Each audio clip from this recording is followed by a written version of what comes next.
With Piaget, we were talking about concepts that you read about in the book, how we were focusing on pre-operational versus concrete operational, how they're different in kids in the way they think, concentration, seriation, things like that.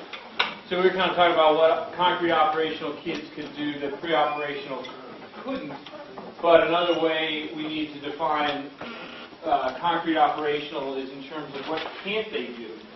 And that's defined by, well, what's the difference between concrete operational and formal operational? Formal operational kicking in at puberty. And these three things are kind of three concepts that Piaget talked about in terms of formal operational thinking.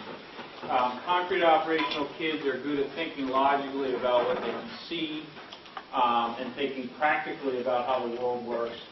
But in different ways, what happens with formal operational is that kids get better at abstract thinking, kind of thinking about the world as it could be, and solving problems at a higher level, kind of at an abstract level. First characteristic is abstraction.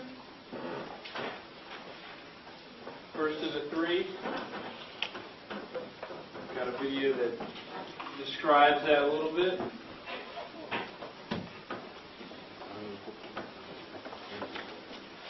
The formal operational stage of cognitive development is reached when an adolescent begins to think abstractly and to reason hypothetically. When asked the hypothetical question, what if people had no thumbs? Pre-adolescent children like Jamur and Jenny respond much differently from adolescents. Because I have 4 fingers and you're a little later. You won't be able to tell a person that is like good or and make people polite all the way. And you couldn't play dumb lessons. Adolescents are able to mentally picture this hypothetical situation, contrast it with reality, and produce a variety of conclusions regarding the implications of being without thumbs. I think the whole world would change, kind of. I know a friend of mine who's a lefty, and in 5th grade we were just shooting the breeze one day, and she said, you know, the whole world's made for righties. I said, what are you talking about, the whole world's made for righties? She said, well, door handles all open a certain way, tables are made a certain way, desks in school are all made for righties. You know, so when you get in, you can probably right arm up, but not your left one. And sort of for the next week or so, I kept my eye out, and she was right. I mean, the whole world is sort of tailored to the majority of the righties. And so I think if we were to lose something as simple but critical as our thumbs, the whole world would change. Maybe a bunch of little things, but all those little things would add up to something major, and I think the whole world would be different. I know a friend of mine who's a lefty, and in 5th grade we were just shooting the breeze one day, and she said, you know, the whole world's made for righties. I said, what are you talking about, the whole world's made for righties? She said, well, door handles all open a certain way, tables are made a certain way, desks in school are all made for righties. You know, so when you get in, you can probably right arm up, but not your left one. And sort of for the next week or so, I kept my eye out, and she was right. I mean, the whole world is sort of tailored to the majority of the righties. And so I think if we were to lose something as simple but critical as our thumbs, the whole world would change. Maybe a bunch of little things, but all those little things would add up to something major, and I think the whole world would be different. So what do you notice difference between the way that kid answered and the other kids were answering the same question? I picked specific examples, and he kind of just came up with a broad, more general what would happen.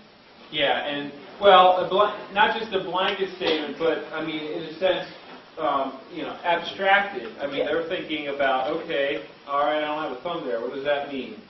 Well, he's taking it a next step further and thinking about, okay, what are the implications for that, for society, or for the kind of way we operate? Let me ask you this. If you guys could have a third eye, where would you guys put it? Back of your head? Where else? My forehead. Your forehead. And why is that? I can see things above me. Oh, you mean like up here, forehead? Yeah, like up here. Oh, okay. I put it like my palm. In your palm? Move my hand around for on to look at it. Okay. And, right, maybe see around the corner. What else? Well, in a study that asked that question of 9-year-olds, they said right here. Forehead, but kind of right here.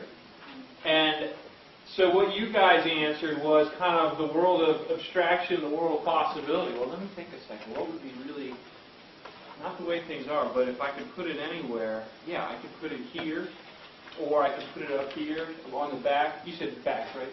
No, who said back? Did you say back? Somebody did. What did you say there? Back of the head. Back of the head, right. So you could see more than you currently see.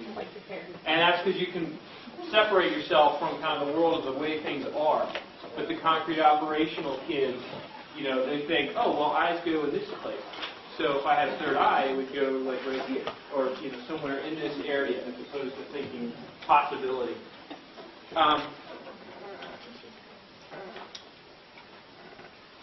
You know, so again, that kind of relates as well to kind of idealism, the kind of thinking about the world of ideals, the way things could be. This is a reason why, at times, many adolescents can be a handful to parents as well.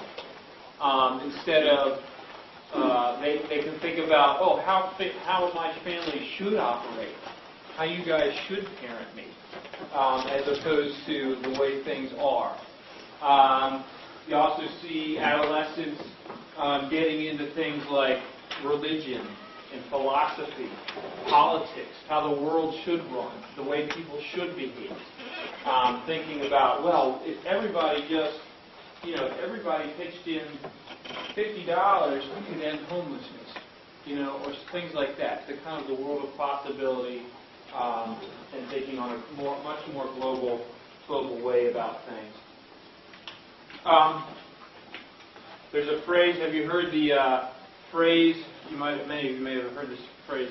If you're not a Democrat at the age of if you're not a Democrat at the age of 20, you have no heart. If you're not Republican at the age of 40, you have no head. Have you heard that phrase? Well, that kind of, whether that's true or not, it kind of maps onto this kind of world of idealism that kind of develops with formal operational with adolescents, the kind of world of thinking about, you know, caring for others and kind of the way things maybe could operate, as opposed, and maybe not being completely realistic about the way things do operate, and the limits to the way things could operate. I'm going to show you 2 videos about how these changes influence moral development. One is kind of looking more at concrete operational kids, and then we'll follow it up with hearing some adolescents.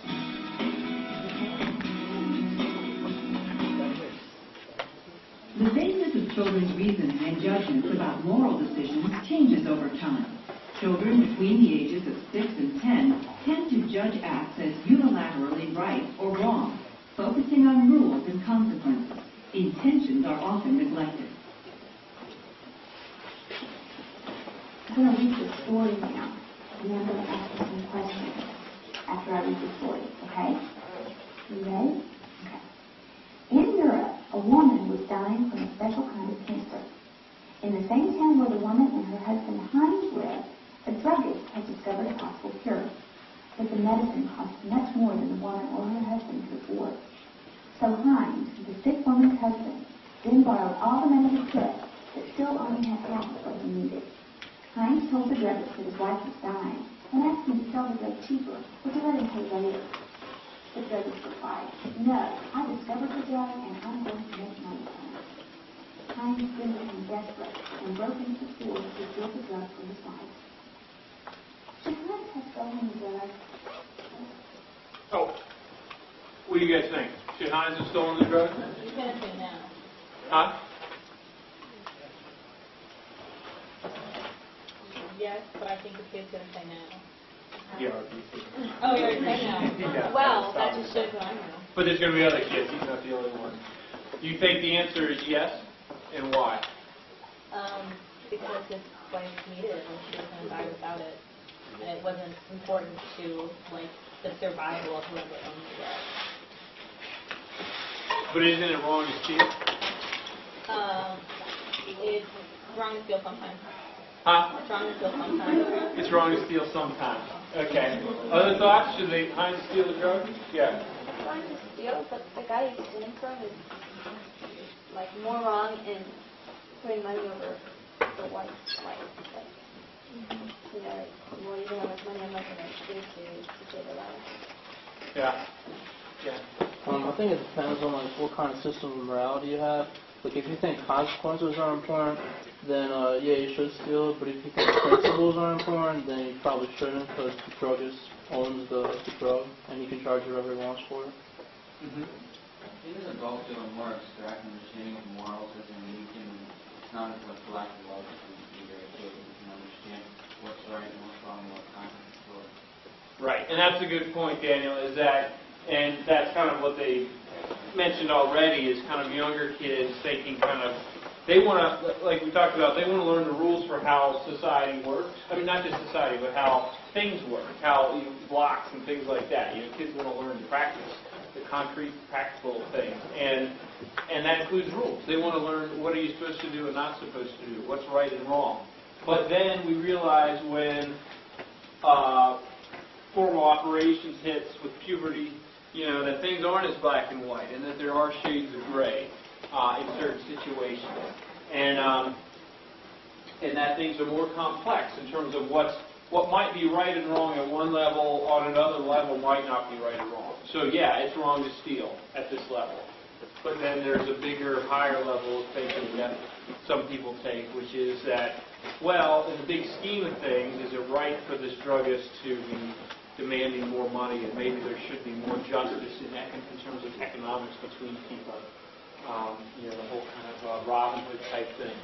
Piaget and Lawrence Kohlberg, who developed moral reasoning, weren't as interested in what the answer was yes or no, but in terms of how the kid rationalized about what the kid said in response to this situation and other similar situations.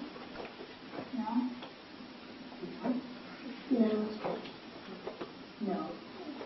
Moral decisions at this age are made at the pre-conventional or conventional level and reflect either a punishment-reward orientation or the desire to obey rules and conform to social norms. Why is it wrong? Because you never know if somebody's hiding or police are close, and maybe police will spies who steal the train to clean. Because you might get caught. You'll be sent to jail. You know, she was wrong. Because I think I know what to say. No, even though that his wife wasn't that In middle childhood, children are only beginning to question the absolute nature of law and rules and consider the impact of intention on moral decisions. Was it actually right or wrong in the story? I can see why he would do it. But I don't think it's right. Or it wasn't okay was wrong, but instead of somebody dying.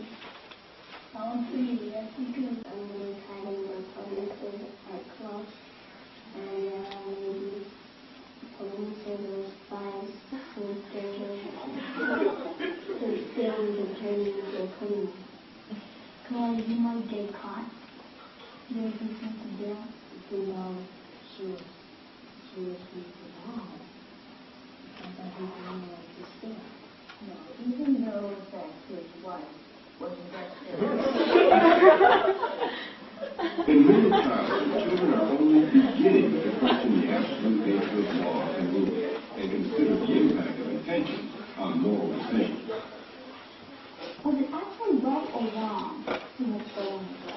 I can see why he would do it. But I don't think it's right. Or it wasn't okay was wrong, but instead of somebody dying.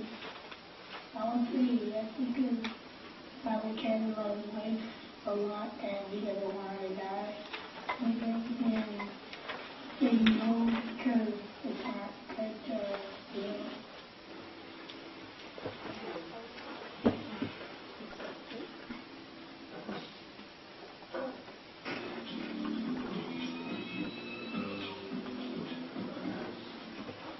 As adolescents begin to think more abstractly and become better able to take another's perspective, they also become better able to consider multiple perspectives and use their own ethical principles when presented with a moral dilemma, moving into what Kohlberg referred to as the post-conventional stage of moral reasoning. When presented with Kohlberg's Heinz dilemma, asked if Heinz should have stolen the drug to save his dying wife, Tim, Lauren, and Alan illustrate these changes in moral reasoning. I probably would have. I would have done the same thing. It was like my mother or something. I would have done it. I would have taken whatever it takes. Why? Because if you care about somebody and you're trying your hardest to do something for them and they get in your way, and then you just like last resort type thing, steal it, whatever you have to do. I think it was right. Because like even though, because everything in the world comes down to money, and we just over obsess about money. And it's like, if you want to help out a fellow human being, I'd rather do that than have just a bunch of paper. Absolutely. To punish someone because of going above and beyond out of love for somebody, I think goes over the bounds of our understanding. So if you had to say, was Heinz right or wrong to steal the drug? What would you say? Oh man, I'd have to say he was right. Moral reasoning is something that makes sense to us, I believe, that it should be important for kids' development. And it can be, but the truth is, like, studies that have looked at, like, are kids who reason at a higher level on Kohlberg's stages of moral development, right versus wrong, or what's called, like, punishment orientation, meaning, like, you heard the kids say, well, you might get caught, there might be kids the person in the bushes, and they don't know the spy in the bushes. But the truth is that relationships between actual, like, doing tests like this with moral reasoning and then looking at how moral kids' behaviors or people's behaviors are have been the correlation is fairly weak. And one reason for that is that, well, for one, thinking and behaving are two different things. And second of all, you know, it doesn't take a high level of reasoning to actually do the right thing. So, for example, there was a study with Amish adolescents, and on moral reasoning, they kind of rated very lowly on kind of more of a sense of like right versus wrong. It's wrong to steal, and that's because from the kind of the biblical training they received, you know, that's all the level of kind of thinking that was required for them to behave well. And so that was instilled in them, and their behavior was, you know, good. They didn't steal and cheat much, things like that, compared to other kids. So it doesn't take necessarily a high level of reasoning to behave well. So, like, moral reasoning is kind of a cool thing to think about, but not necessarily required, and not necessarily the best thing we should do if we want to get kids to behave well compared to, say, controlling their behaviors. Which gets to parenting, which is what we're going to be talking to next. But one final point, in terms of thinking logically, Piaget talked about how formal or operational kids, adolescents, think like scientists. They're able to solve more complex problems. So, for example, you'll read about this in a later chapter. There's something called the all possible combinations task. Let's pretend I had 5 beakers of like a clear liquid, test tubes, 5 test tubes, and they all had clear liquid in it. And if I told you that certain combinations of those 5 liquids would produce a yellow liquid, how would you go about figuring out what those combinations were? Like, what would be the steps you would do? How would you start your little experiment to figure out the answer to that question? Anyone? Test all the liquid combinations. Okay, but let's break that down. Test all the liquid combinations. How would you do that? Probably just take each one and mix it with each of the rest of them.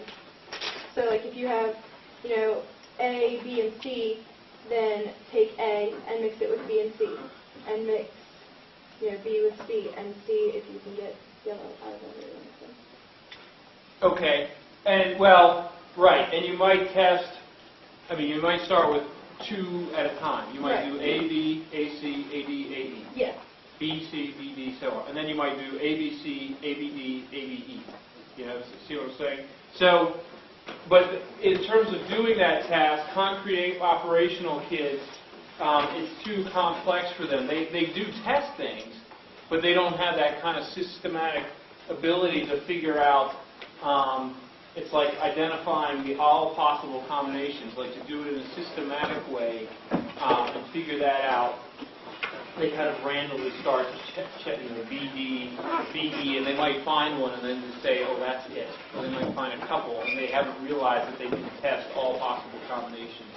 So Piaget was kind of, being a scientist himself, was into this whole idea of scientific thinking, and you know, so he made a big deal out of this. Although I think the you know, the other parts of formal operational, the ability to think abstractly and idealistically in terms of kind of social development, you know, are kind of more important, at least in the way I view things. So, in conclusion then about Piaget, what you can see, I talked about he started with some work on intelligence tests and how he was not interested in whether they got it right, but when they got a question wrong, how did he get it wrong? What we can kind of see in different ways is that kids at different ages think logically.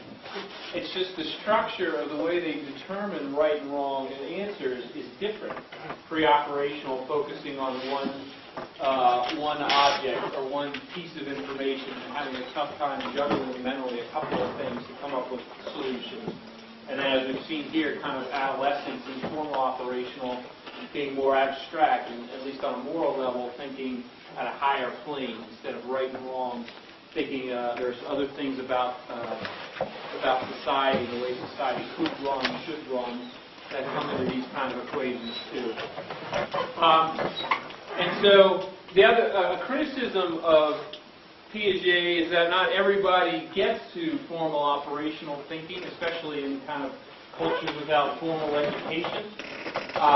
It's not really a criticism of the idea of formal operations, but in terms of whether everybody reaches it or not.